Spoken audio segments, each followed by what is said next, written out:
Alors, je vous emmène au Tessin, une nouvelle fois, dans une cave que j'aime beaucoup, qui s'appelle I Vini di Guido Brivio, les vins de Guido Brivio. Guido Brivio, qui est un œnologue, qui a été formé notamment à Bordeaux, et qui a monté sa cave au Tessin dans les années 80, et qui a su être extrêmement créatif et novateur au Tessin. Il est sorti un peu des traditions.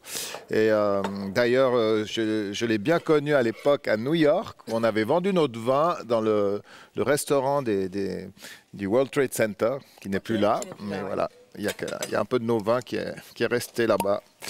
Et donc vraiment quelqu'un de très sympathique et compétent, et qui a créé ce merlot blanc, le Bianco Rovere. Et l'étiquette est sympa. Hein. Ouais, une très belle étiquette, on peut voir, et qu'il a fait lui. Et c'est vraiment le merlot blanc dans l'excellence, où on cherche un peu la maturation.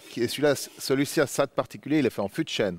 La plupart sont faits en cuve, mais là, c'est mûri en fût de chêne, dans les grottes du Monte Generoso, qui restent tout le temps humides, parce qu'il y a l'air frais qui descend de la montagne, dans ces grottes, par la montagne. Et c'est un peu leur spécialité. Merci pour l'histoire, Gilles. Beaucoup de fraîcheur, Merci. sympathique.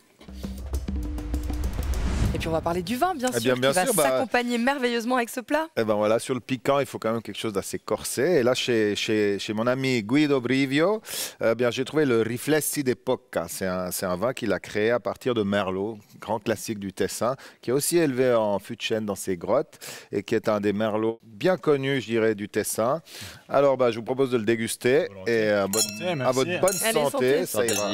Toujours en rendez-vous avec tes vins. Hein. Ah, il ne faut pas manquer. Hein. Et santé chez vous aussi. Hein. Fabuleux. Hein, c'est classe, c'est racé et ça fait tousser. Non.